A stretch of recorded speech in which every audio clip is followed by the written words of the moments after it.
예, 안녕하세요. 반갑습니다. 특별편성 두 번째 시간입니다. 안녕하세요. 스마트 튜브 특별편성을 맡게 된 월천대사 이지연입니다. 오늘 특별한 손님 모셨는데요. 대출하면 바로 이분이죠. 대출의 여왕 레오님 모셨습니다. 안녕하세요. 안녕하세요.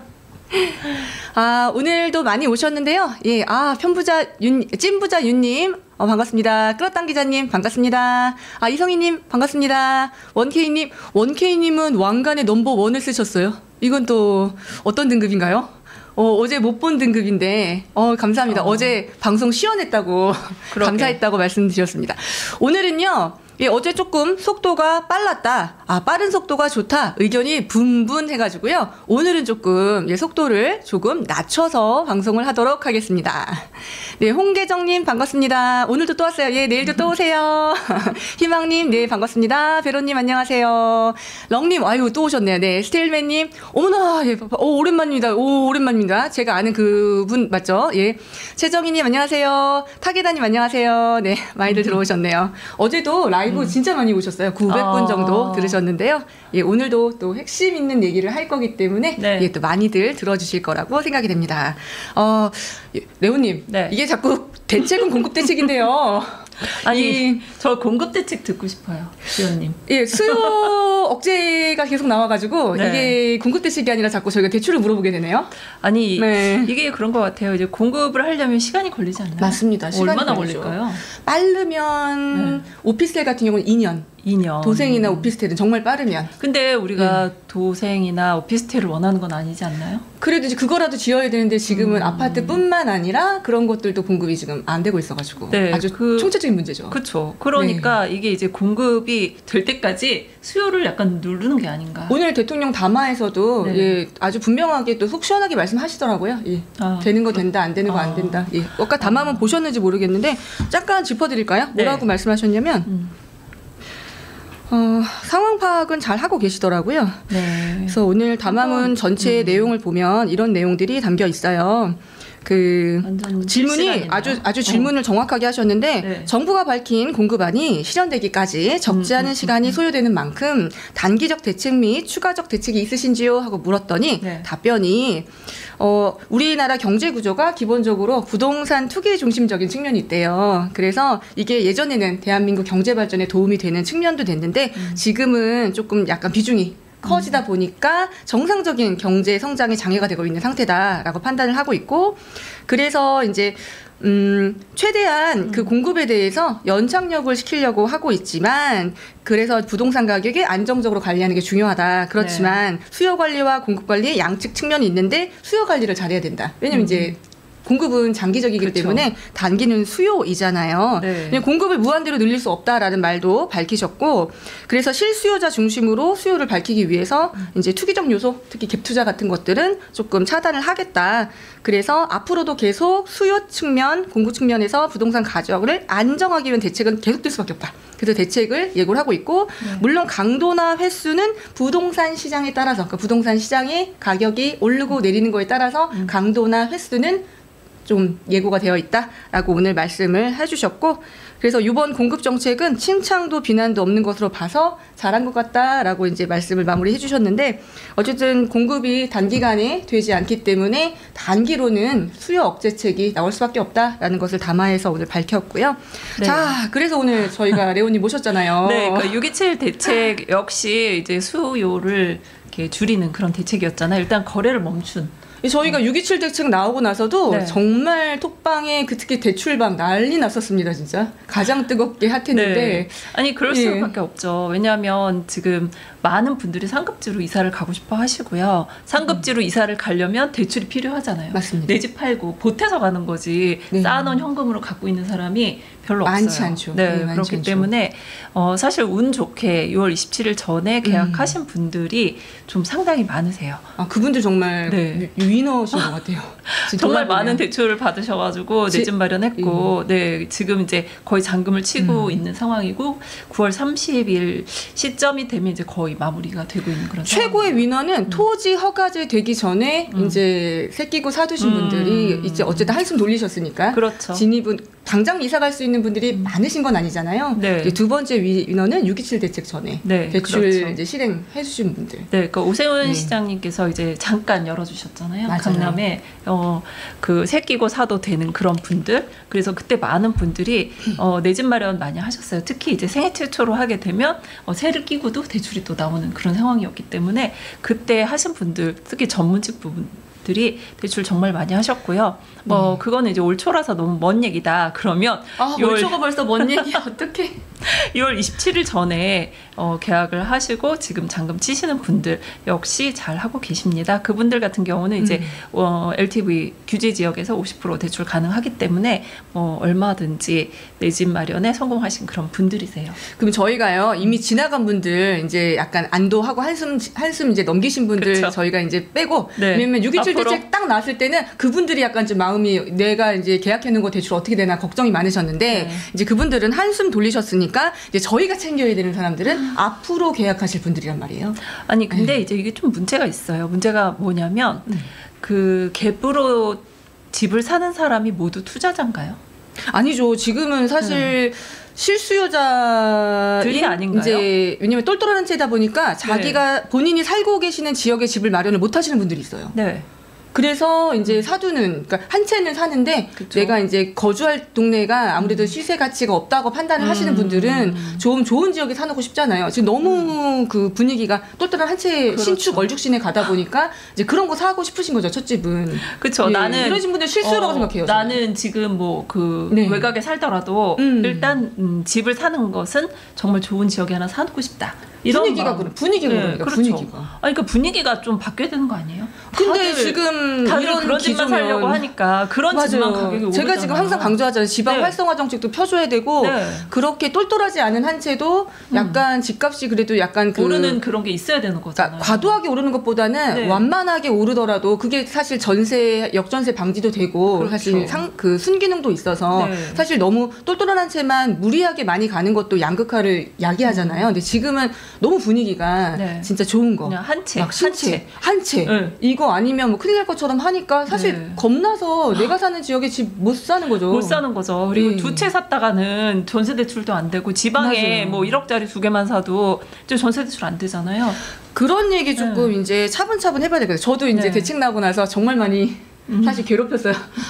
레온님 제가 좀 애타게 정말 많이 찾았던 것 같은데요. 네, 일단 하나씩 하나씩 한번, 대책 예. 일반에 대해서 한번 볼게요. 일단 9월 7일에 나온 대책의 Q&A예요. 그래서 추가적인 수요 관리 방안을 발표한 배경은 뭐냐면 가계부채가 증가를 한다. 계속 늘어난다. 아니 이건 너무 당연한 거 아닌가요? 저희가 6월 27일 전에 계약을 정말 많이 하셨어요. 왜 많이 했냐면 7월 1일부터 스트레스 DSR 3단계가 발현을 한다. 그것 때문에 사실 네. 걱정들 많이 하셨고 네, 약간 사실 좀 두려움이 있으셨던 거. 근데 맞아요. 공개되고 나니까 사실 별거 없었어요. 사실 얼마 차이가 안 나더라고요. 네, 대출 한도가 줄어드는 게 별 예. 차이도 없고 또 소득 좋으신 분들 같은 게 영향이 없었어요. 그런데 뉴스에서도 그렇고 계속 언론에서 스트레스 DSR 3단계 발현하면 무슨 세상이 무너지는 네, 큰일 날 같은. 것처럼 이름도 스트레스 받아. 스트레스 3단계 1단계도 아니고 뭐 마라톤 3단계야. 거의 와. 뭐 끝판왕인 것 같은 네, 그런 맞아요. 느낌 때문에 모든 분들이 7월 1일 전에 계약하자고 했을 때 수요가 왕창 몰렸거든요.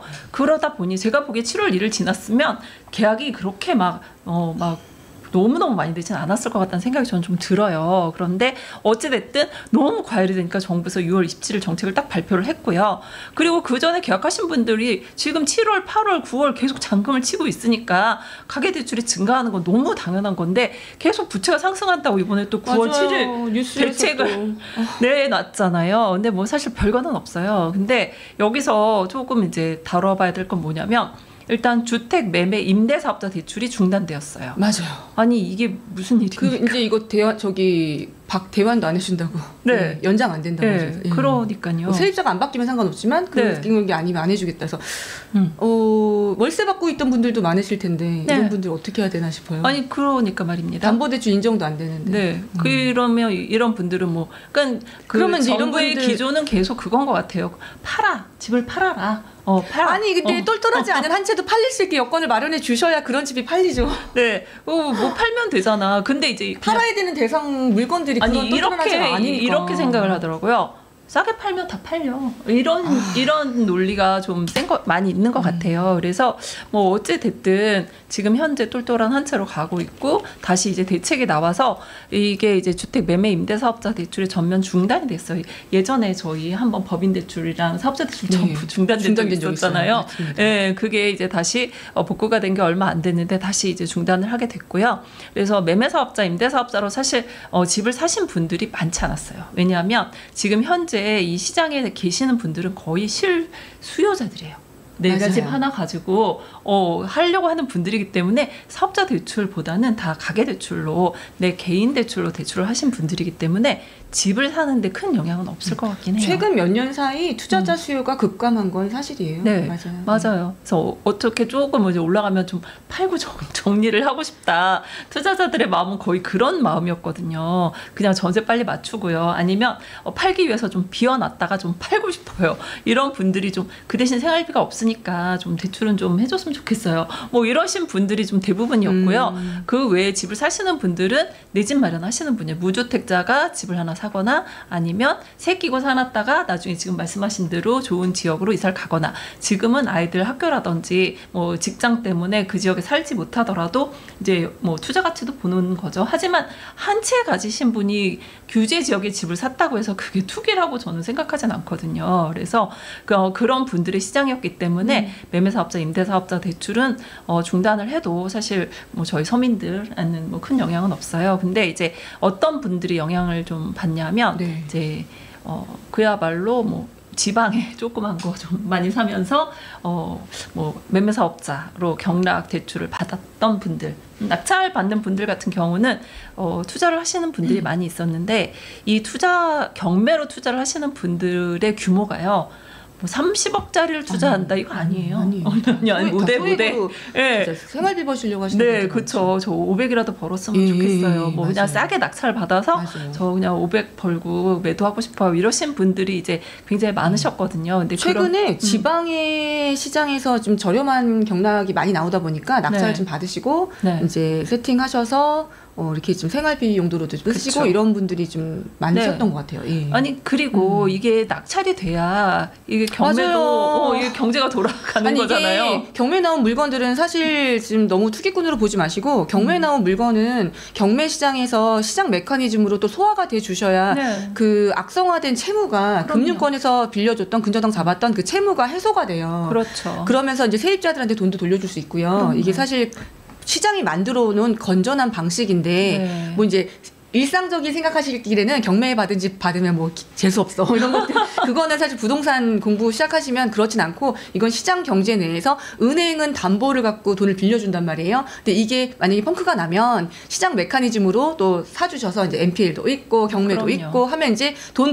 받을 사람들한테 이렇게 저희가 배당 돌려주는 거잖아요. 그렇죠. 이런 과정인데 이게 만약에 막히면 또 예견대 사실 전세 대란 또 뭐 역전세 아니면 뭐 전세 사기 이런 게 나올 수 있고 어쩔 수 없이 이런 게 시장에서 돌아가지 않으면 결과적으로는 정부가 빈집을 매입해 주거나 이렇게 사고 난 물건들을 매입해 줘야 되는데 정부 예산이 한정된단 말이에요. 그러니까 지금 전세 사기 때문에 그 경매로 빌라들이 엄청 많이 나왔잖아요. 맞습니다. 특히 화곡동에 있는 빌라들이 엄청 많이 나왔어요. 근데 그거 다 허그가 살 수는 없잖아요. 예, 허그가 다 매입해 줘 예산이 없죠.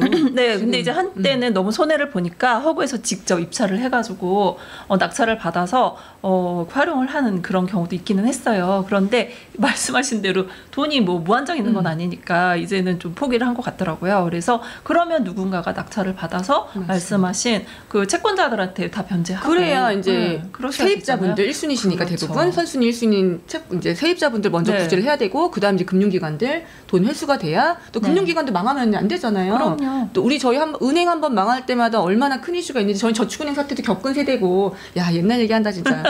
이게 좀 건전하게 돌아가려면 사실 이렇게 만들어 놓은 메커니즘이 제대로 잘 돌아갈 수 있게 해줘야 되는데 지금은 사실 기울어진 사다리라고 말을 많이 하는데 부동산 시장이 약간 기울어져 있기 때문에 뭐 이제 선호하는 상품들만 잘 나가고 선호하지 않는 비상품들은 점점 더 인기를 잃어가는 이런 상황들이 지금 대책이 나와도 모든 게 좀 많이 힘들어지는 상황이 아닐까 싶습니다. 자, 다음 질문도 궁금한 게 있어요. 아, 질문이요? 네. 이제 그러면 이번에 대책을 이렇게 저희 이번에도 대출이 수요 정책이면 627 이미 다 나왔는데 네. 이번에 추가적인 대책에서 공급 대책 외에 왜 또 627에서 이렇게 또 대출에 대한 이야기를 한 번 더 건드렸는지 이것도 궁금하거든요. 일단 계속 수요를 그러니까 이제 거래 자체를 좀 줄이려고 하는 게 아닐까라는 생각이 좀 들고 있어요. 거래가 활발하게 되면 아무래도 가격이 조금 상승이 될 수 있으니까 공급책이 좀 원활하게 나올 때까지 시간을 끌려고 시간을 벌려고 어느 정도 거래를 조금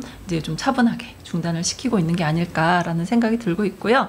그리고 이제 일부 내용이 이제 보강이 됐다고 하는데 뭐 이게 참 이게 보강이라고 해야 될지 모르겠어요. 규제 지역에 주택담보대출의 LTV 상한을 40%로 강화한다. 원래 50%잖아요. 근데 40%로 강화한다고 했어요. 그러면 여기서 피해를 보는 사람들은 누구냐면 10억 전후 10억, 12억짜리 규제 지역에 12억이면 어찌 보면 그 고가긴 한데 규제 지역에 12억이면 그냥 규제 지역 내에서 12억이면 네, 10억이면 그냥 집이에요, 집. 빌라거나 네, 이제 가는 아파트 아니면 나홀로 아파트거나 네, 그런 집을 이제 살려고 하시는 분들의 타격이 가는 거죠. 원래는 12억짜리 그리고 50%는 해준다고 하니 나 6억 대출 받아가지고 6억이라는 캡이 또 씌워져 있잖아요. 그래서 6억 대출을 받아서 나 이사를 가야 되겠다라고 생각했던 분들이 이제 40%로 강화되면 4억 8천 대출되는 거예요. 그럼 부족하죠. 갑자기 1억 2천은 어디서 구합니까? 지금은 후수리 대출도 안 되고 신용 대출도 안 되고 정말 구할 데가 없죠. 없어요. 네. 그래서 예전에는 방법들이 있었잖아요. 뒤에 이렇게 선순위 대출 하고 나서 뒤에 이렇게 포도알처럼 붙는 대출들이 있었는데 그런 것들도 다 많이 우회가 바뀌어가지고 저는요 이 대출 딱 보자마자 어저께 방송에도 말씀을 드렸는데 어떤 생각을 했냐면 앞으로 규제 지역으로 될 지역들 내 예고편이 아닐까. 왜냐면 강남 지역은 대부분 고가 지역이기 때문에 6억으로 이미 저 효과를 보고 있다고 생각해요. 그런데 이제 앞으로 규제가 지정이 될 지역들, 앞으로 규제가 성동이라든가 마포구라든가 이미 충족이 됐다고 하더라고요. 이제 그런 지역들은 지금 예고를 하고 있으니까 이런 지역들을 위해서 지금 이번에 하나 더 넣은 게 아닌가라는 이제 제 예상이었어요. 네. 근데 이제 대출을 이렇게 줄이게 되면 문제는 갈아타게 하시는 분들 같은 경우 어쨌든 내 집을 팔고 가니까 맞아요. 조금 여유가 있어요. 근데 그냥 나 처음으로 집 사야 되겠다 이런 분들은 대출이 너무 적으면 못 사는 경우가 좀 상당히 많죠. 사실 첫 집 구매라든가 첫 집을 갈아타는 경우에 특히 이제 아이가 많으면 좀 인센티브 주시고 이런 경우라면 정말 실수요이기 때문에 사실 제가 항상 얘기해요. 장기 모기지에 장기로 거치 이런 거 해줘야 된다고 생각하거든요. 지금 원금 상환도 너무 버거. 예전에는 이율이 2% 초반이고 할 때는 저희가 이제 원금 상환을 좀 해도 괜찮은데 지금은 4%대잖아요. 실질 금리가 4.3 이렇게 나오는데 이게 너무 버거워요. 원금 상환까지 하기에는. 거기다 원금까지 하려니까. 그리고 이제 만기가 예전에 40년, 50년도 있었는데 이제 30년으로 줄었잖아요. 그러면 굉장히 부담스러워. 이게 이제 첫집 마련하시는 분들은 집값 내다가 생활비가 없어지는 그런 경우 많죠. 근데 학력기 자녀를 두신 가정들 같은 경우는 애 교육비도 점점 늘어나는데 이거 월 이자 내기 너무 부담스럽거든요. 삶의 질이 떨어지는 거죠. 근데 이제 주거 안정이라는 것은 집을 장만을 해서 주거 안정을 꾀하면서 장기적으로 돈을 갚아 나가면서 이제 12년 이상 이제 거주를 하시잖아요. 학력 인구 그 사이클을 보면 그래서 이런 것들은 조금 사이클을 지켜주셔서 모기지는 좀 약간 또 이제 기회가 되면 좀 다시 풀어주면 좋지 않겠나. 근데 지금은 너무 또 쪼이기만 해가지고 장기 모기지라고 하는 그런 상품이 이제 정부 상품이 좀 있기는 하잖아요. 그것도 줄인다는 얘기가 있어. 좀 줄었어요. 원래 627 대책에서도 일괄적으로 이 엑셀에다 넣은 것 같은 2억 5천에서 2억으로 줄이고 3억에서 2억 4천으로 20%씩 디딤돌 버팀목 이런 거 말씀이시죠? 네, 신생아 대출 역시 20%씩 다 줄였어요. 5억에서 4억으로. 그렇죠. 그래서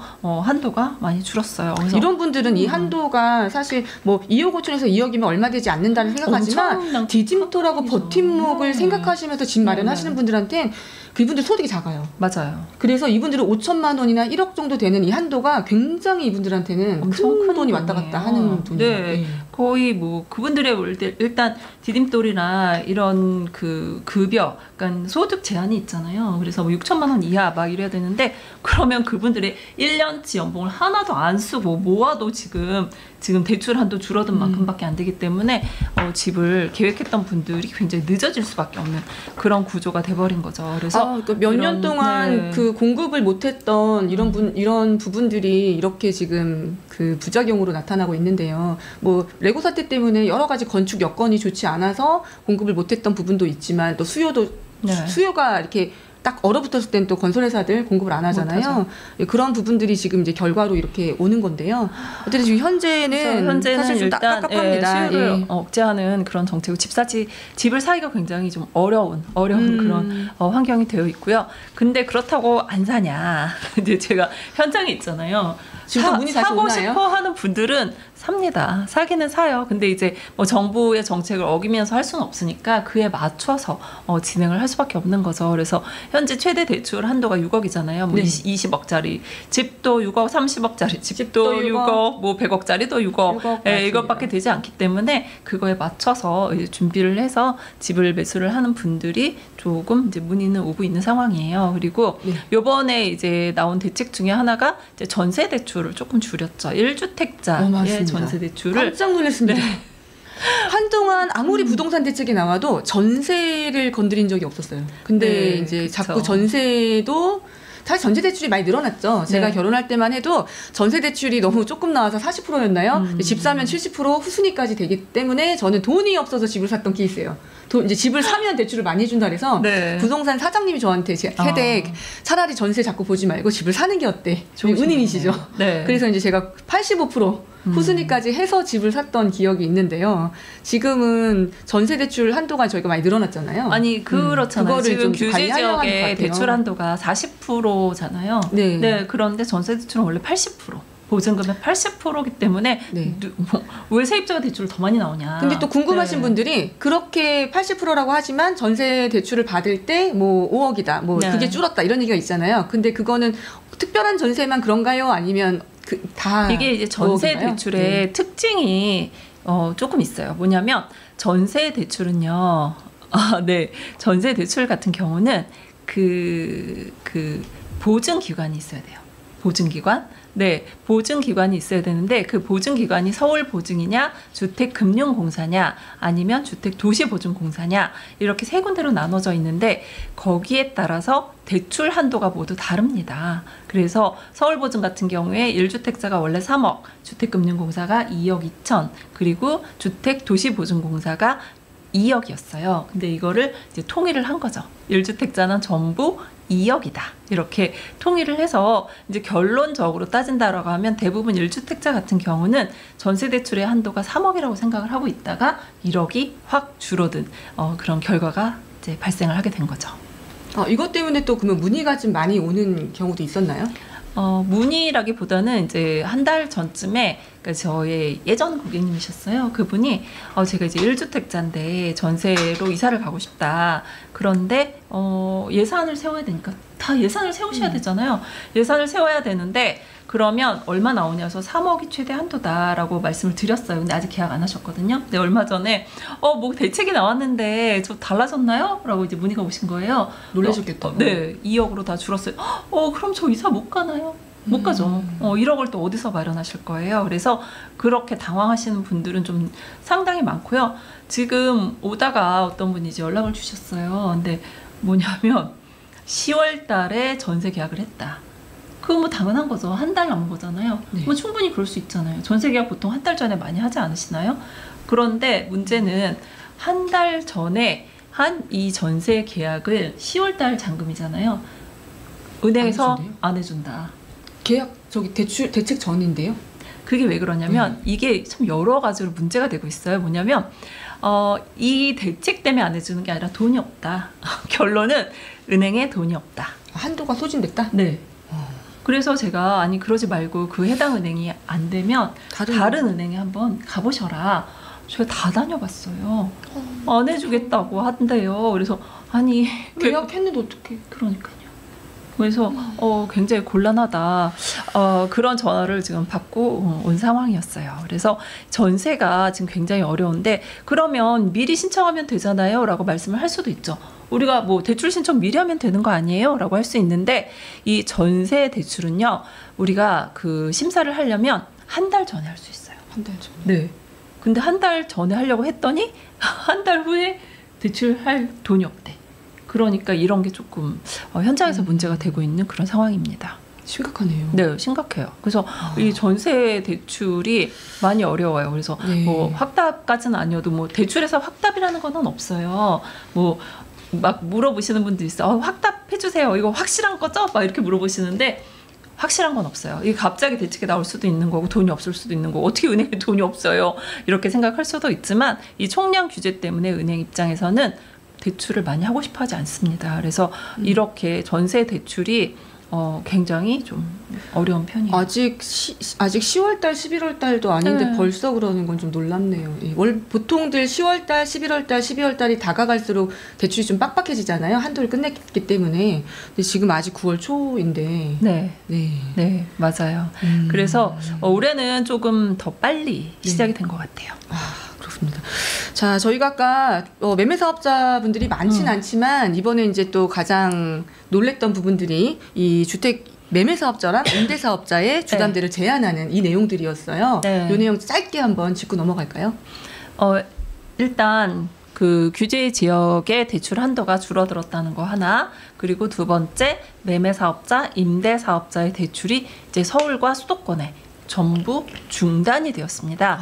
그래서 사업자 대출이 어려워졌다라는 거 하나, 그리고 이제 전세 대출이 1주택자인 경우에 최대가 3억이었지만 이제 2억으로 줄어들었다. 이게 이제 이번 대책의 핵심이라고 볼 수 있고요. 네. 그 외에도 뭐 소소하게 조금 달라진 부분들이 있으니까 하나씩 한번 보면 좋을 것 같고요. 저기 질문은 답을 해드려야 되나요? 이제 질문은 저희가 네. 진행을 하고 나중에 몰아서 한 번에 질문을 받으려고 해요. 네, 알겠습니다. 네.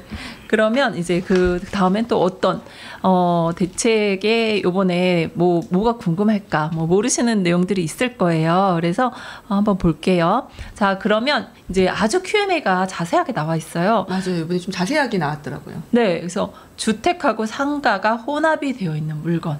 이게 좀 어렵게 생각하실 수 있는데 어떤 물건이죠? 예를 들면? 그러니까 1층은 상가고 2, 3, 4층은 다가구. 집으로 쓰고 네. 예. 그런 상가, 뭐 이렇게 원룸, 투룸, 주인 가구 이런 것들이죠. 네, 맞아요. 그래서 우리가 이제 은퇴를 하시게 되면 이제 맞아. 그런 집을 이렇게 사는 분들이 많이 있었어요. 네, 그런데 그런 집에 대출이 되느냐라는 건데 이제 그 비율을 따지게 되어 있어요. 주택하고 상가 비율을 보는데 주택 비율이 50%가 넘으면 집인 거죠. 그리고 상가 비율이 더 높으면 이제 상가로 보겠다. 이렇게 해서 주택 비율이 높은 경우는 주택 임대 사업자, 매매 사업자 대출이 불가능하다. 이제 이런 내용이기 때문에 앞으로 이런 상가 주택이라고 저희가 보통 부르고 있거든요. 이런 주택의 대출이 조금 어렵지 않을까라는 생각이 듭니다. 그러면 이제 뭐 올근생 물건이 아니면 네. 근생 물건, 근린상가 물건들은 네. 거래하기가 쉽지가 않겠어요. 대출 받고서 이제 하시려고 하는 분들이 현금 없으면 구매 못 해주시니까. 그렇죠. 근데 지금 이 사태가 이 단순 사업자뿐만 아니라 주택도 마찬가지죠. 현금이 없으면 이쪽도 네. 심각하죠. 저희가 맨날 아파트만 생각을 하잖아요. 네. 근데 서울 시내는 정말 서울시는 아파트 비율이 반도 안 돼요. 그래서 이런 주택들이 정말 많단 말이에요. 상가주택 같은 경우요? 네, 진짜 그렇죠. 많잖아요. 네, 맞아요.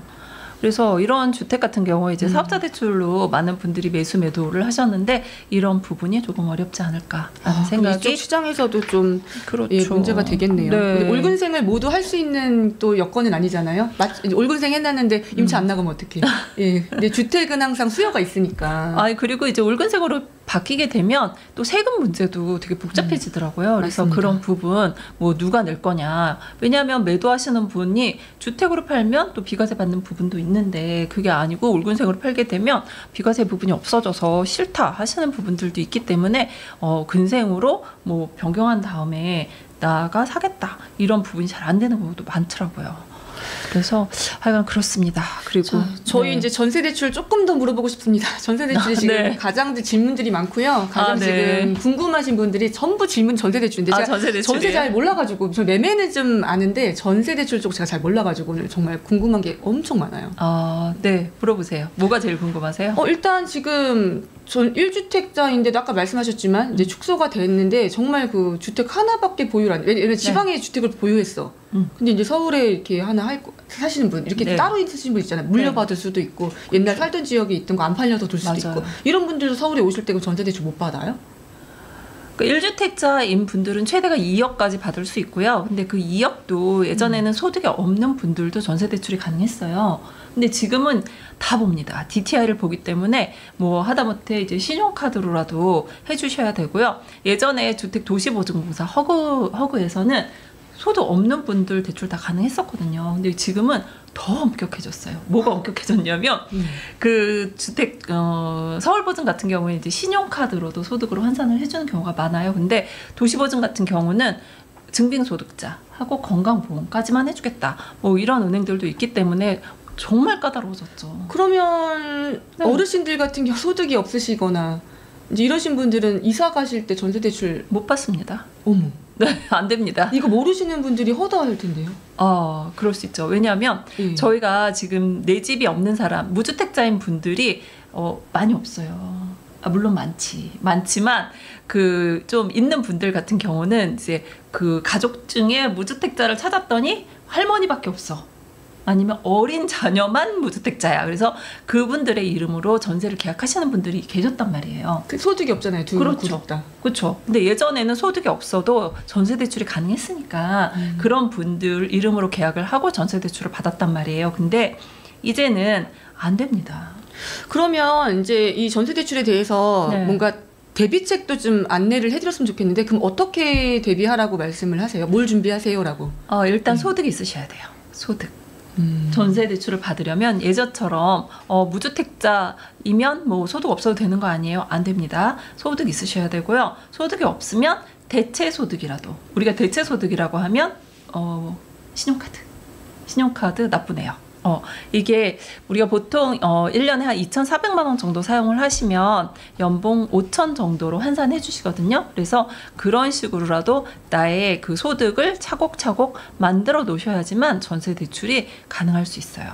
그래서 이런 부분이 조금 어려움이 큽니다. 사실 이 뭐 금액이 줄어들고 이런 것보다도 이제 소득을 도입하는 바람에 많이 어려워졌죠. 그러니까 DSR은 아닌데 약간 저희 예전에 DTI라는 개념 아시죠? 네, 그 개념이에요. 그래서 소득이 있는 분들만 전세 대출이 가능한 상황입니다. 그래서 전세를 구하기가 많이 어려워졌어요. 전세 웬만하면 그냥 살던 집에서 계속 연장하면서 살고 싶으실 것 같은데요. 네. 근데 문제는 이제 증액을 하시는 분들이 있잖아요. 계속 동일한 금액으로 하면 문제가 없는데 증액을 하게 되면 여기서 또 소득을 이제 그게 시작되겠네요. 예전에는 이제 집값이 저희가 몇 년 동안 정책이었잖아요. 네. 이때 문제가 안 됐었는데 지금 이제 전세값이 가장 뜨거운 감자란 말이에요. 전세값이 상승하고 있고 월세도 상승하고 있고 앞으로 문제가 좀 되겠네요. 이게 점점 그 전세가 없어지고 반전세, 월세로 전환되고 있지 않나요? 또 아파트는 좀 덜한데요. 일반 비아파트에서는 전세 사기 문제 때문에 허그 보증도 있고 여러 가지 등등 때문에 서로 선호하는 특히 세입자가 그렇게 원하는 경우도 많고 그래서 올 전세로만 원하시는 분들이 그 구하기가 좀 힘드신 경우가 있고 두 번째는 전세를 하고 싶으신데 그럼 제가 이거가 좀 불안한데 그러면 이제 보증보험 들어놓으면 안전한가요? 그렇죠. 이런 질문을 많이 하세요. 안전하죠. 근데 그 보험을 못 들지. 집값 때문에. 아니 이게 허그가 예전에는 150%까지 집값을 인정을 해서 보증보험을 다 가입을 해줬단 말이에요. 예, 그런데 지금 집값 그 126%까지밖에 안 돼요. 네, 그러니까 보증금을 완전 줄이지 않으면 전세 반환 보증보험에 가입이 안 되고 반환 보증보험에 가입이 안 되면 허그에서 전세 대출이 안 되는 이 연쇄적인 그런 문제가 발생을 하는 거예요. 그리고 또 뭐가 문제가 있냐면 정부에서 보증 비율을 줄여라. 그래서 원래 90% 보증이었는데 지금 80%로 줄였단 말이에요. 이게 무슨 말이냐. 뭐 80은 뭐 90이 뭐냐. 이게 뭐냐면 사실 소비자들은 몰라도 되는 이야기예요. 은행하고 보증사 간의 문제란 말이에요. 어떤 문제냐면 나는 은행이 나는 100% 보증 안 해주면 전세대출 안 해줄 거야 이랬는데 뭔 소리야. 너도 책임을 져. 너 나 이제 80%만 해줄 거니까 나머지 20% 네가 책임져. 은행 네가 책임져. 이제 이렇게 하다 보니까 은행 입장에서는 이거 손해나면 어떡하지? 그럼 어떻게 하겠어요? 좋은 차주한테만 대출해주고 싶겠죠. 예를 들면 뭐 너무 낡은 빌라라든가 이제 뭐 지역의 시세가 떨어지고 있거나 이런 지역에서는 안 해주고 싶겠죠. 그렇죠. 그리고 만약에 그 차주, 그 전세 대출 받는 분이 별로야. 은행 입장에서. 그럴 수도 있겠구나. 그쵸. 예. 막, 내가 보기에 그냥 소득도 그냥 별로고, 별로야. 막 신용도 별로야. 막 이러면 금액을 확 줄이더라고요. 원래 80%가 가능하신 분인데, 원래 3억이 이제 그분이 원래 가능했잖아요. 그러면, 고객님, 저희 은행에서 고객님이 대출한 돈은 2억밖에 안 될 것 같아요. 그럼 그분은 어떻게 하겠어요? 다른 은행 가겠죠. 근데 다른 은행에서도 뭐 거절될 수도 있고 그러다 보니 아니면 이율 높은 데로 가시거나. 그렇죠. 그래서 아니면 은행 입장에서 이제 리스크 관리 차원에서 안 해주는 거 첫 번째, 두 번째, 금리를 높여야 될 것 같아. 보증 안 해주는 그 20%에 대해서는 신용을 넣어야 돼. 신용. 왠지 신용을 넣게 되면 금리가 높아질 것 같죠. 그래서 금리가 확 뛰는 분들이 있어요. 그래서 금리가 너무 높아서 저희 여기 안 할 거예요. 뭐 이게 현장에서 지금 일어나고 있는 그런 상황입니다. 제가 정말 중요한 얘기하고 있는 것 같은데요. 네. 우리가 맨날 얘기하는 뭐 잠실 아파트, 강남 아파트 이런 아파트에 거주하시거나 살 마음이 있으시거나 아니면 전세로 살고 계시는 분들은 사실 이런 얘기에 논외일 것 같고 신용이 좋으시니까. 대부분. 그런데 지금 문제가 되고 있는 것들은 정말 저소득군은 이제 집 살 마음도 없고 집 살 여력도 안 되시는 분들이 전세라는 제도를 활용하고 있었는데 이분들이 이제 소득이 없으시면 좀 어려울 수 있다. 어렵다. 예. 왜냐하면 이분들이 그 서울에 빌라 같은 경우에 이제 서울에 그런 여러 가지 인프라를 누릴 수 있잖아요. 뭐 직장도 가깝고 뭐 그러다 보니 이제 그런 빌라에 전세로 들어가는 분들이 상당히 많으시거든요.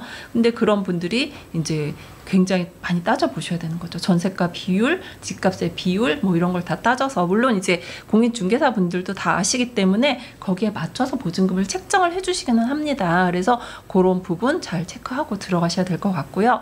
그리고 요즘 이제 조건부 전세라고 해서 매수 매도 동시 진행권 이거 안 돼요. 안 돼요.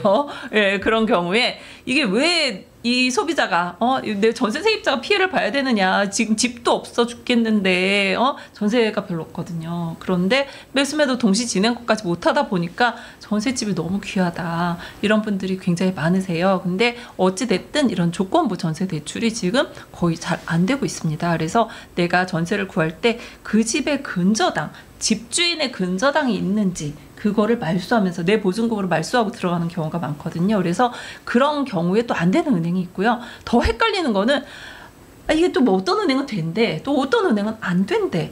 그리고 갔더니 돈도 없대. 막 이러니까 지금 거의 혼란스러운 그런 상황입니다.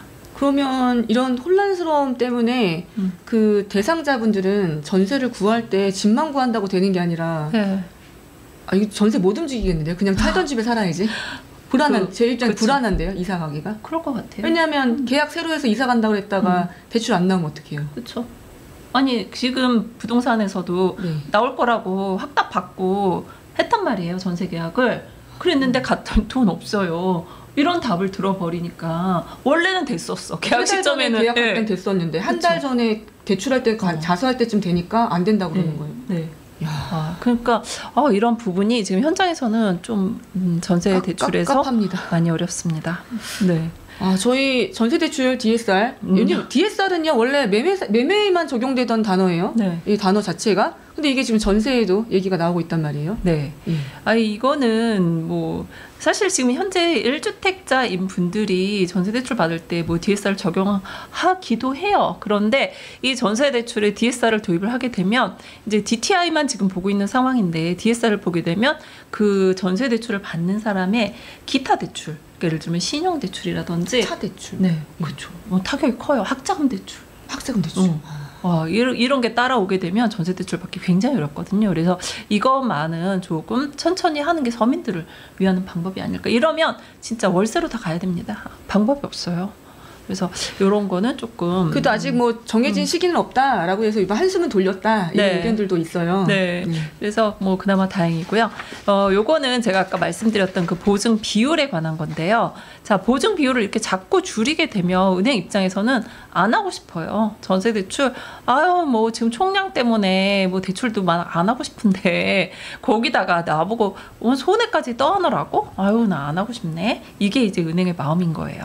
그래서 점차적으로 보증 비율을 축소를 뭐 하고 싶겠죠. 보증사 입장에서는 나 50%만 보증해주면 안 될까? 뭐 나는 그러면 완전 안전빵이잖아요. 그래서 그렇게 하고 싶은데 이렇게 되면 이제 금리도 올라가고 한도도 줄고 그래서 역시 피해를 보는 거는 아무래도 전세 계약자 분들이 될 수 있어요. 그래서 이런 부분은 뭐 향후는 검토를 하겠지만 일단은 요번은 조금 이제 미뤄진 그런 단계입니다.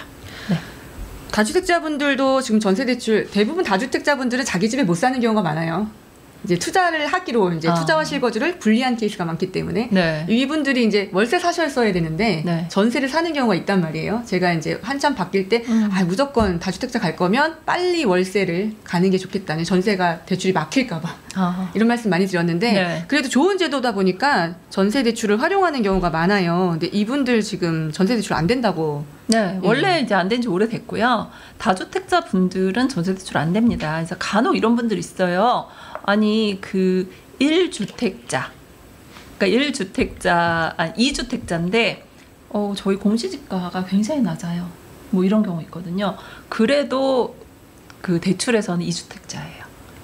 네, 뭐 공시지가 1억 이하인데요. 뭐 이렇게 말씀하시는 분들도 있는데 이거는 아니고요. 그냥 집이 2개이신 그런 다주택자 분들이기 때문에 이런 분들 같은 경우는 전세 대출이 어렵습니다. 그래서 이런 분들의 전세 대출을 받고 싶으시면 이금융권으로 가셔야 되는 거죠.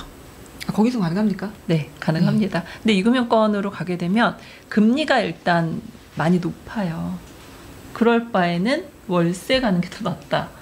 그렇게 생각하시는 분들이 있기 때문에 아무래도 다주택자 분들 같은 경우는 이제 조금 전세 대출 받기가 어려운 경우가 좀 상당히 많죠. 이 다주택자이신 분들은 조금 아주 보수적으로 뭐든지 보수적으로 지금 계획을 하시는 게 당분간은 좋을 것 같습니다. 네, 그렇습니다. 그래서 그런 여러 가지 부분들이 있고요. 요거는 무슨 말인지 모르겠다. 이런 어렵다는 분들이, 말씀 많으세요. 네, 이게 뭔 말이냐. 주신보 출연료율 개편 태어나서 처음 듣는 말이다. 뭐 이렇게 생각을 할 수 있으실 것 같아요. 이게 무슨 말이냐면 이제 저희가 금리를 계산할 때 대출 금리라는 게 있잖아요. 지금 현재 뭐 3% 후반에서 4% 초반이다. 이런 금리를 계산할 때 기준금리 플러스 가산금리 빼기 우대금리 이렇게 나가잖아요. 이 가산금리에 여러 가지가 들어가요. 그러니까 예를 들면 은행의 영업마진 뭐 많이 들어가겠죠. 뭐 기타 등등이 많이 들어가는데 그 중에 하나를 차지하는 게 이 주신보 출연료율이에요. 이게 정부에서 이제 그 약간의 이제 출연료를 여기다가 넣게 되면 이 돈을 모아서 나중에 뭐 공공주택을 짓는다거나 뭐 그런 돈으로 활용할 수 있는 그런 부분이 있는데 이 요율을 개편을 한다는 거죠. 예전에는 이제 동일하게 만약에 적용을 했다. 뭐 0.0 몇 프로, 뭐 0.23%, 뭐 이런 식으로 적용을 했다라고 하면 이제 대출 금액에 따라서 많이 받을수록. 그 많이 받으면 가산금리가 더 붙어요? 그렇죠. 그렇게 뭐 개편을 하겠다. 근데 이제 26년 아직 좀 시간은 있고요. 그리고 도대체 그럼 제가 궁금해가지고 그러면 도대체 많이 받는 게 얼마야? 얼마야? 그랬더니 아직 정해지진 않았다라고 합니다. 그래서 어찌 됐든 뭐 대출 받는 분들한테는 좋은 건 아니에요. 그러니까 요즘 집값이 다 비싸잖아요. 네. 특히 서울 집은. 네. 근데 그래도 우리가 뭐 최대 금액 받아야 6억이기 때문에 뭐 그 많은 기준이 언제인지를 모르겠습니다. 6억 받으면서도 이거 차등할까요? 가산금리? 할 수도 있죠. 뭐 그 많다는 기준이 이제 뭐 얼마인지 모르니까. 서울 집 사면서 6억이면 많은 게 아닌데 집값 대비 그죠? 그렇기는 하죠. 비율로 따지면 사실. 네. 그래서 뭐 이렇게 되고 있고요. 또 하나 좋은 거는 있었어요. 뭐냐면 하나 좋은 게 요거 말고 그 다른 그 자료에 들어있거든요. 다른 자료 한번 살펴볼까요? 저희 네. 이제 시간이 거의 다 돼서 빨리 마무리하고 저희 질문도 궁금하신 거 엄청 많으신 것 같아요 오늘. 그래요? 요즘 대출 질문 정말 핫하잖아요. 저도 너무 어려워요 대출은. 어렵습니다. 여기 보시면 그 좋은 게 하나 있어요. 좋은 것도 있나요? 네, 뭐냐면 여기 627 대책 이행 과정에서 대환 대출이 중단이 됐었어요. 맞아요. 네.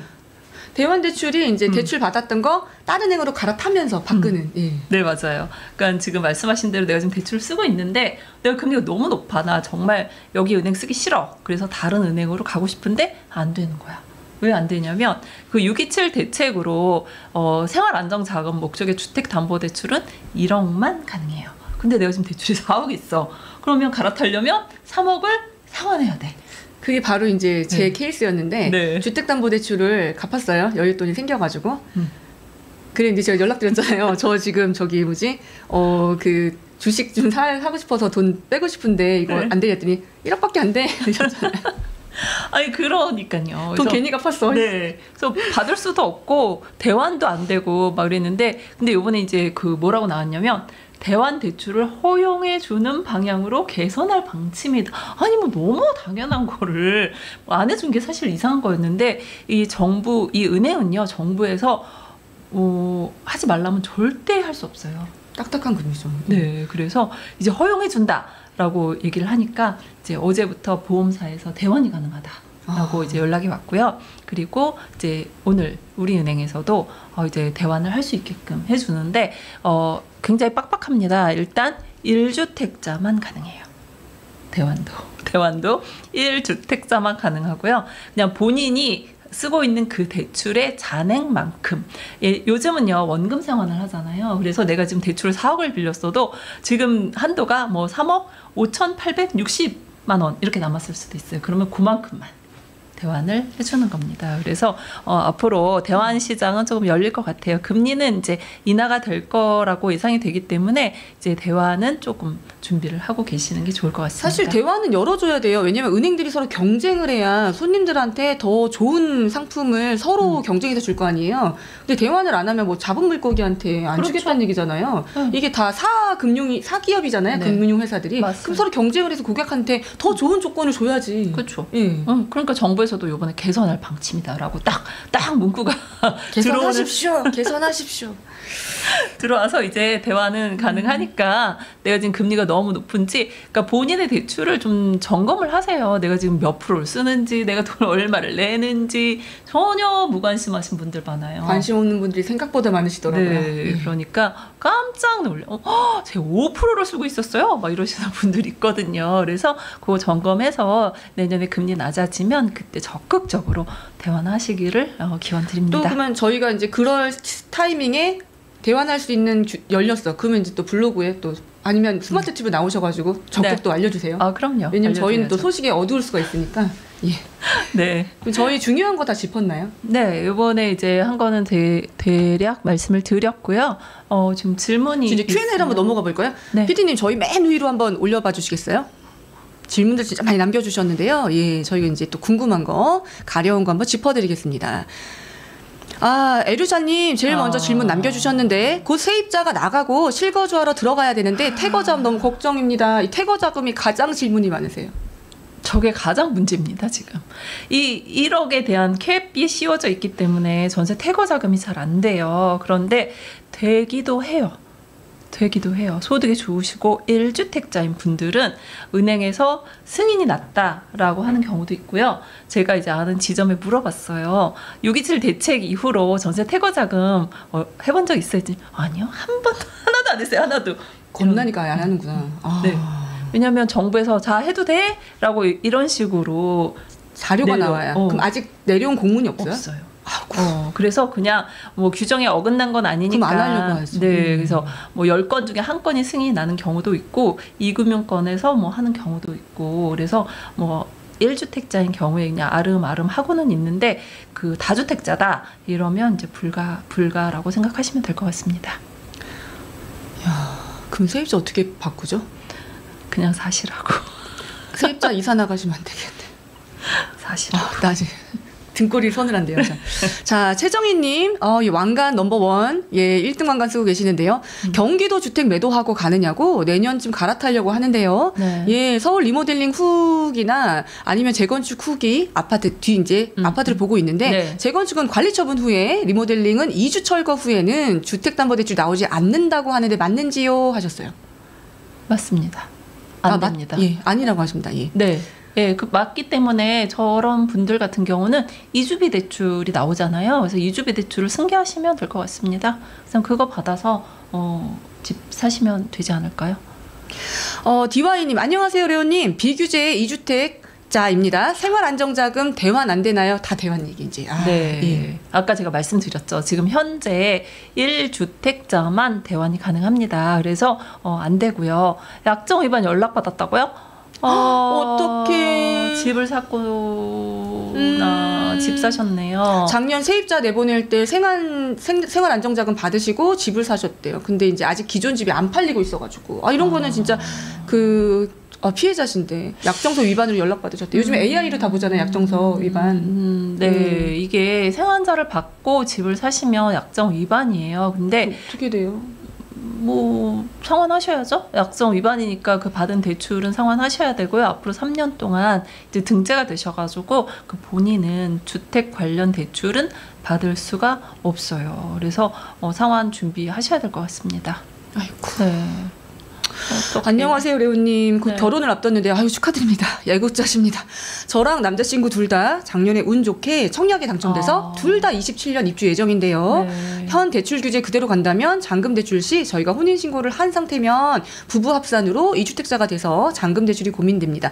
이 잔금 대출은 사실 레오님이 하는 대출하고는 좀 차이가 있어요. 집단 대출은 그 조합이나 아니면 분양하는 곳에서 건설사에서 이제 금융기관을 섭외를 해서 이렇게 진행이 되기 때문에 일반 가계 대출하고 좀 다른 형태로 돌아가긴 하는데요. 네. 대출 때문에 혼인신고 할지 말지 고민되네요. 이게 규제 지역이신 거잖아요. 서울 수도권에 있는 집이라고 생각이 들고요. 이 분들 같은 경우에 이제 입주 공고 날짜가 언제인지 그거를 보셔야 될 것 같아요. 그게 규제 전이면 그러면 뭐 가능할 수도 있는 부분이기 때문에 그 날짜 살펴보시고요. 다 규제 후에 당첨이 됐다 그러시면 혼인신고 하시면 다주택자 되니까 대출이 안 될 수도 있어요. 그래서 그 날짜 한번 살펴보시는 게 좋을 것 같습니다. 저는 아기 낳을 때까지 혼인신고 혹시 모르니까 조금 미뤘다가 하시는 것도 어떨까 안전하게 돌다리도 두들겨서 네. 일단 잔금 치시고 입주 치르신 다음에 세입자도 구하시고 하나 둘 다 들어가 사실 수는 없기 때문에 네. 좀 안전하게 하시고 나서 네. 돌다리도 두들겨서 진행하시는 게 어떨까 생각이 듭니다. 자, 장상균님, VIP님이신데요. 비규제 지역 광명 1주택자시고 이제 1주택자로 분양받으면 중도금 대출 가능한가요? 그럼요. 가능하시죠. 지금 무주택자에서 하나 분양 받으신다는 거잖아요. 이거는 제일 잘하시는 분이 그 광명의 비규제 지역에 혹시 이제 분양을 받으실 거니까 네. 다 조합이잖아요, 광명은. 네. 조합 사무실에 전화하시면 굉장히 잘 가르쳐 주세요. 그러니까 궁금하게 생각하지 마시고, 어려워하지 마시고, 조합원이 되려고 한다라고 말씀하신 다음에, 전문의를 좀 하시면 좀 자세하게, 왜냐면 조합에서 그런 그 금융기관도 다 섭외를 하시거든요. 그래서 잘 알고 계시니까 전화 한번 해보시면 좋을 것 같습니다. 네, 근데 무주택자에서 1주택자로 분양받으면 그거는 뭐 안 될 이유는 없어 보이세요. 부모님이 아산에 빌라 한 채 있고 천안 아산이겠죠. 서울 아파트 3중개 있습니다. 서울 전세 빼주고 실거주를 하려고 전세 퇴거 자금 알아보고 있는데 2주택이라 대출이 안 된다고 하던데 여기저기 물어보니 사업자 대출만 된다고 하네요. 아산 빌라는 매도가 안 되고 있는 상황입니다. 답답하네요 하셨어요. 부모님이 아산에 빌라 한 채 있고 서울에 빌라, 그러니까 부모님을 말씀하시는 거죠? 예, 부모님의 집에 그래도 주택. 네. 2주택자는 1억까지밖에 1억도 안 돼요, 지금. 그렇기 때문에 서울에 있는 전세를 빼주려고 하는데 안 된다. 그리고 사업자 대출만 한다고 했는데 이 사업자 대출도 원래는 사업에 쓰는 돈이에요. 그렇기 때문에 사업자 대출이 된다. 라고 전세 퇴거 자금으로 쓸 수 있다. 라고 하시면 안 되고요. 원래 사업자 대출은 사업 목적으로 쓰셔야 되는 돈이 맞습니다. 그래서 저분 같은 경우 어쨌든 2주택이신 분들 같은 경우는 전세 퇴거 자금은 안 되고요. 사업을 하시는 분들이라고 하면 사업 목적으로는 담보로 이용하실 수는 있습니다. 예, 레오님한테 한번 연락해 보셔서 또 추가적인 상담 한번 받아보시면 좋을 것 같고요. 부모님이 좀 답답하시겠어요. 그러시겠어요. 달님 9867 왕관 쓰신 넘버 3이십니다. 저기 PD님 넘버 1, 2, 3가 이분들 댓글 랑킹인가요? 이야. 아까 넘버 1 받고 넘버 3, 넘버 2만 오시면 되겠습니다. 40대 부부 무조건 답변해드려야지 이런 분들은.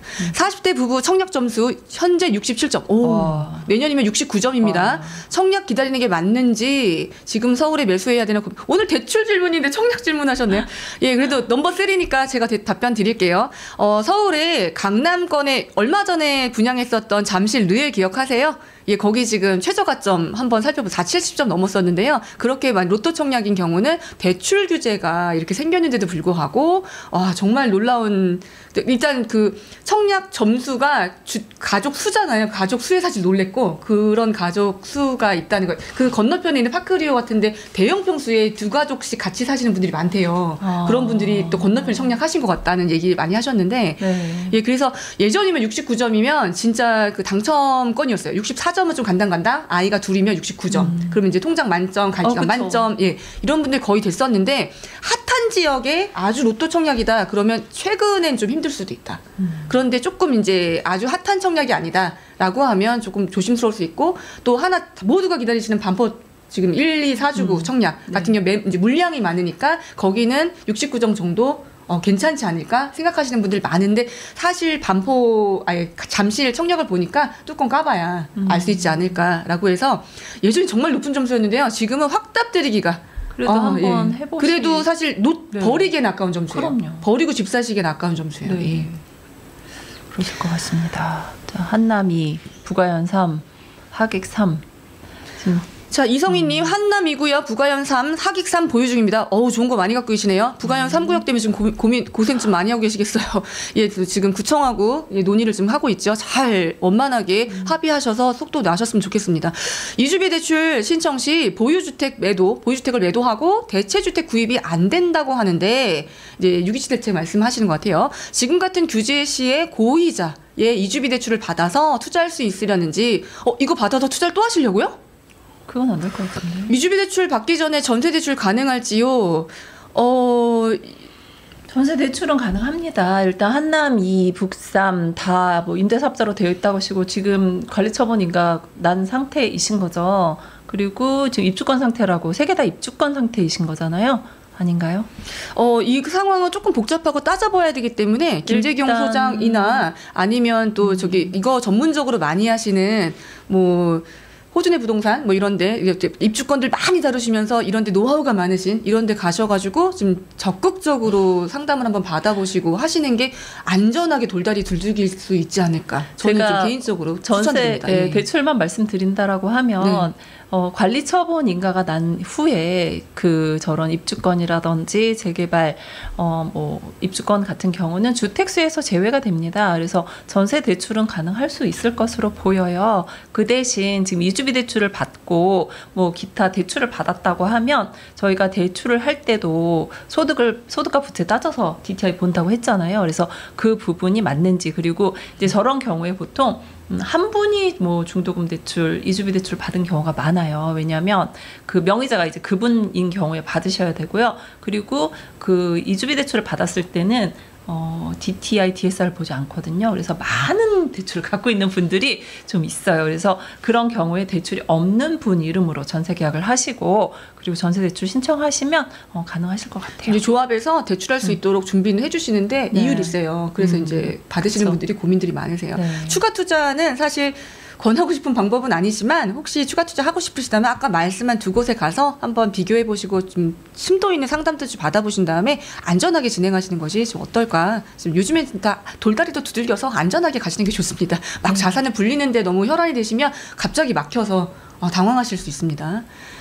자, 리치미님, 임대사업자가 보증금 반환을 위한 대출이 가계대출은 아예 안 되는 건가요? 대환대출 물어보시는 것 같은데, 아니면 퇴거자금 말씀하시는 것 같은데. 지금 퇴거자금 말씀하시는 것 같은데요. 근데 그 임대사업자 보증금 반환 대출은 가능하다고 요번에 발표가 나왔었고요. 근데 이제 그게 잘 안 되는 이유가 뭐냐면, 임대사업자가 반환으로 대출을 하려고 하면 RTI를 봅니다. RTI를 보게 되면 이제 월세 대비 대출을 해주거든요. 근데 주택 같은 경우 월세가 굉장히 낮아요. 그래서 원하시는 한도가 나오지 않아서 그래서 못 하시는 분들이 좀 상당히 많거든요. 그래서 혹시 다른 사업을 하신다거나 사업자 대출을 받을 수 있는다거나 해서 좀 보태서 하시면 몰라도 임대 사업자만으로 하시면 원하는 한도는 많이 안 나올 것으로 보입니다. 아, 네. 또 이제 미두님, 예, 입주권 가진 사람은 전세 대출이 나오는지요? 네, 나옵니다. 아, 나온다고 합니다. 네. 예, 안심하십시오. 금조 프레싱님, 예, 댓글 순위 3위십니다. 2주택 전세 태거 대출 방법은 없나요? 지금 최대 계속, 예. 네, 최대 1억까지밖에 나오지 않고요. 뭐 다른 방법의 대출을 뭐 좀 찾아보셔야 되는데 이제 온라인에서 말씀드리기는 조금 제한이 있습니다. 어제 오셨던 해피트리님, 예, VIP님, 생활안정자금 받은 상태에서 다른 주택 계약하면 안 될까요? 잔금은 아니래요. 안 된다고 하십니다. 네. 네. 계약만 하고 뭐 나는 잔금 안 칠 거다 이건 아니시잖아요. 그렇죠. 잔금 치면 바로 약정 위반자 되시기 때문에 생활자 받고 집 사시면 안 되세요. 근데 오피스텔인데 뭐 오피스텔은 불꽃 이글스님은 네. 오피스텔은 비주택으로 대출된다던데 오피스텔 투자 어떨까요? 라고 물어보셨어요. 그러시면 되죠. 오피스텔은 주택이 아니기 때문에 규제에서는 좀 차이가 있습니다. 이수정님, 계약한 후 잔금이 남아서 대출 신청을 못하고 있는데 그 사이에 조정지역으로 묶이면 LTV 기준이 계약 당시인가요? 아니면 대출 접수 기준인가요? 계약 그 날짜를 보죠. 저희가 이제 아무래도 계약자는 보호를 해드리기 때문에 그 대신 이제 나 그날 계약했다고 말로만 하시면 안 되고요. 정확한 날짜 그리고 계약금을 보낸 입금증의 날짜 이런 거가 꼭 필요하니까 정말 그때 계약하신 분들은 다 보호해드립니다. 고호제동님, 자산 가신 것 같아요. 1주택과 1+1 재건축 소유입니다. 제가 볼 때는 1주택이 있고 입주권이 있으신 것 같아요. 공사 중이니까.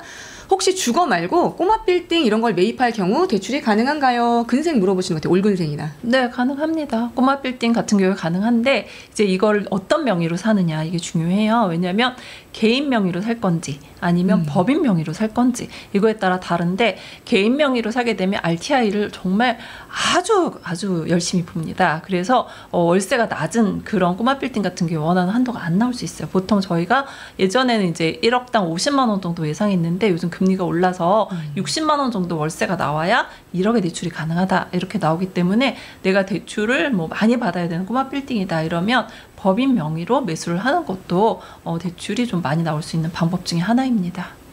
중개법인의 큰 대형 중개법인 이름이 좀 있고 공신력이 있는 중개법인에 가시면 이런 것들에 대한 대출이라든가 세금 문제 혹은 법인을 어떻게 만들어야 될지까지 자세하게 알려주시고 계신다고 저는 알고 있어요. 그래서 지금 여러 군데 한번 방문하셔서 지식적인 측면에서 좀 한번 알아보시고 그 다음에 결정하는 것이 어떨까 싶습니다.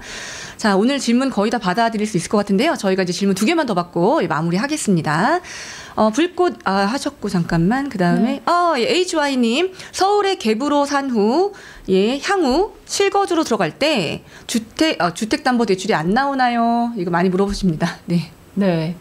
지금 아직 매수를 하신 게 아니잖아요. 그래서 6월 27일 전에 계약을 하고 그런 분들 같은 경우는 전세 태거 자금이 된다라고 정부에는 발표를 했고 은행에서는 지금 잘 안 해주고 있는 상황이긴 한데요. 근데 지금 앞으로 그렇게 사겠다라고 하는 분들 같은 경우에는 뭐 전세 태거 자금이 된다라고 확답을 드리기가 좀 어려운 그런 상황이에요. 언제 풀릴지는 모르겠지만 현 상태에서는 뭐 아직은 답변 드리기 어려운 그런 시점입니다. 그러니까 정책이 바뀌기 전까지는 알 수 없다. 네, 그렇습니다. 좀 보수적으로 HY님 아예 계속 세를 주시거나 아니면 좀 보수적으로 아니면 다른 방법을 뭐 생각을 해볼 수는 있겠죠. 보수적으로 생각하시면 좋겠습니다. 두잉썸띵님 감사합니다. 어제 방송도 너무 좋아서 오늘 왔습니다. 어제 조금 제가 좀 미흡한 점이 많았는데 오랜만에 제가 방송을 하다 보니까 좀 이쁘게 봐주셔서 감사합니다. 이게 또 놀다가 하니까 좀 힘들더라고요. 지금 강남에 40억대 초로 살만한 집을 알아보고 있는데요. 반포 작은 평수로 좁혀가는 게 맞나 싶어서 고민이에요. 오늘 대출 질문은 아니지만 어제 오셨고 또 오셨으니까 특별히 두잉썸띵님 어제 말씀드린 그 방송의 요지가 그거였잖아요. 이제 당국에서 신고가가 나오거나 30억 초과인 주택을 구매할 때 정말 세밀하게 이제 세무조사를 할 수도 있다, 하겠다 이제 이런 얘기가 있었기 때문에 두잉썸띵님의 자금, 주택을 구매하는 자금에 문제가 없을 때 그래서 먼저 이제 세무사님 미네르바 올빼미님도 좋고 이장원 세무사도 좋고 이제 등등등 저희 스마트 튜브에 필진들 많으시니까 상담 먼저 받아보시고 자금의 원천부터 파악을 하신 다음에 이게 주택을 사도 문제가 없을 만한 자금이다라고 판단이 되시면 이 주택을 구매하시면 좋을 것 같습니다. 저는 반포의 작은 평수 지금 저 정도의 자금인 경우는 반포의 작은 평수 5구 말씀하시는 것 같은데 5구로 좁혀가는 건 지금 생활의 만족도가 좀 떨어지지 않으실까 생각이 되고요. 반포가 이번 장에 많이 올라갔고 살기가 되게 좋아졌기 때문에 다음에 오를 수 있는 이제 제가 어제 말씀드렸듯이 반포와 잠실, 개포가 이번에 스타였으면 다음 스타는 이제 압구정동, 대치동 이렇게 남아있는 곳이 다음 스타가 될 거다라고 말씀드렸는데 그런 쪽으로 좀 자금이 넉넉하시기 때문에 지금 고루고루 보시면 어떨까 생각됩니다. 작은 평수로 가시면 아마 저 자금대에서 약간 생활의 만족도가 좀 떨어지실 수 있습니다. 지금은 집 사면 오래 거주를 해야 되잖아요. 막 사고팔고를 못하니까. 그래서 좀 장기로 거주하실 수 있는 집도 고려를 하셔야 되기 때문에 저는 작은 평수로 좁혀가신다면 좁혀간다는 말씀을 쓰셨기 때문에 저는 추천하고 싶지 않습니다. 오늘 또 이제 많은 분들이 이렇게 오셔가지고 또 댓글도 많이 남겨주시고 또 응원도 많이 해주셔서 오늘 중간에 보니까 오디오가 좀 겹쳤다고 말씀하셔서 제가 중간에는 안 끼어들도록 좀 조심을 하면서 방송을 했었는데요. 아직도 스마트 튜브 시스템에 제가 좀 적응이 안 됐다 보니까 좀 죄송합니다. 예. 또 티카티카하는 맛도 있어야 또 재미가 있어서 오늘 강의 방송이 아니었기 때문에 앞전에 조금 듣기가 힘드셨던 분들은 좀 죄송합니다. 예. 저는 오늘 재밌게 잘 진행한 것 같고요. 오늘 정말 의리 지켜주시느냐고. 제가 먼저 섭외를 드렸고, 그 다음에 이제 다른 것, 또 방송국에서 섭외가 왔는데, 먼저 선약이 있다고 해주셔가지고, 진심으로 정말. 스마트 TV를 대표해서 정말 감사드립니다. 고맙습니다. 별 말씀을요. 제가 선약인데 당연히 와야죠. 네. 여러분 지금 3일 동안 특집으로 지금 빠숑님 일본에서 출장하고 계시는데요. 출장 잘 하시도록 제가 든든하게 빠세 지키고 있겠습니다. 내일 하루 더 남았는데요. 내일은 여러분들 궁금하신 10억에서 10억 사이의 주택들도 어떻게 되는지 요즘 젊은 실수요자분들이 시장을 주도하고 있는데요. 이분들이 관심 있는 시장은 어디인지 이거 정말 중요하거든요. 여러분들이 맨날 보고 계셨던 그런 고가주택뿐만 아니라 지금은 그런 시장에 도 관심이 있으시고 알고는 계셔야 되기 때문에 내일도 정말 모시기 어려운 분 모셨습니다. 유튜브 아마 최초 출연이실 것 같은데 내일도 4시에 시간 고정해 주시고 마지막 시간까지 화끈하게 화력 한번 보여주시면 내일 좀 초청을 드렸는데 제가 또 이제 어깨도 기도 좀 살고 그럴 것 같습니다. 내일도 저 한번 좀 밀어주시면 제가 또 열심히 좋은 분들 많이 섭외하도록 하겠습니다. 자, 특별 프로그램 이제 3일 중에서 첫 번째 날, 두 번째 날이 지나갔습니다. 이제 끝나갈 때쯤 되니까 좀 아쉽죠. 내일은 더 재밌을 겁니다. 레오님, 오늘요 사실은 어저께는 좀 흥분한 상태에서 오랜만에 나오니까 너무 좋더라고요. 그래서 그랬는데 오늘은 좀 무거운 얘기 아까 좀 너무 가슴 아픈 그런 스토리들 많았잖아요. 오늘은 좀 웃을 수가 없었어요. 좀 미간이 막 찌푸어졌을 것 같은데. 그런데도 너무 잘 진행해 주시고 저도 뭐 배운 것도 많고 더 많이 알려드리고 싶었는데 이렇게 아무래도 온라인에서 말하기 어려운 그런 부분들이 좀 상당히 많아요. 그리고 맞습니다. 말을 하면 자꾸 잘려. 자꾸 없어져 그 대출이. 그래서 이제 저희가 그냥 일상적인 이런 분석 같은 건 해드릴 수 있는데 정말 막 아끼고 싶은 막 그런 말은 못 해는 경우가 좀 상당히 많더라고요. 요즘엔 또 모니터링도 철저히 하시더라고요. 그래서 이제 정말 여러분들이 좀 도움이 될 만한 내용으로 꾸며봤는데 어떠셨는지 이렇게 모르겠어요. 어렵고 힘든 시기일수록 대출의 경력이 오래되고 또 이게 경력이 무시가 안 되잖아요. 또 노련하신 이것저것 대출을 다 많이 두루두루 해보셨던 레오님의 이런 경력이 좀 조언자로서 빛을 발할 수 있는 그런 시기가 아닌가라는 생각이 들고요. 또 금융기관도 많이 상대를 하시기 때문에 듣는 루트도 많으실 거잖아요. 앞으로도 좀 정보가 있으면 발빠르게 스마트 튜브 나와주셔서 또 바로바로 저희한테 좀 공유도 해주시고 또 아까 전세에 대한 것도 되게 대비 정말 잘해주셨는데 그렇게 저희가 궁금한 건 그런 대비를 할 수 있는 그런 약간 우산 같은 그런 역할을 저희 스마트 튜브가 할 수 있었으면 좋겠어요. 네, 알겠습니다. 고맙습니다. 오늘 좋은 시간 내주셔서 감사합니다. 오늘 또 VIP님들 뿐만 아니라 많은 저희 구독자분들이 또 오늘 같이 해주셨는데요. 응원도 감사하고 중간에 또 문제가 있을 때 오디오가 겹친다 이런 얘기도 바로바로 지적해 주셔서 제가 보고 바로 고쳤습니다. 이런 모니터링 정말 정말 너무 감사드립니다. 어제도 말이 막 빨라지니까 빨라졌다 이렇게 딱 지적을 해주시더라고요. 정말 따뜻하고 좋으신 것 같아요. 스마트 TV는 별로 무섭지 않습니다. 그래서 유튜브 나가는 거 무섭거든요. 뭘 무서워요. 잘하시는데. 저 유리 멘탈이잖아요. 떠나기가 아쉬울 정도로 오늘 정말 알차고 좋은 시간이었던 것 같습니다. 내일 이 시간에도 4시에 특별 편성 기대해 주시고요. 오늘 레오님 편, 대출의 여왕 레오님 편 여기서 마칩니다. 고맙습니다. 감사합니다. 감사합니다.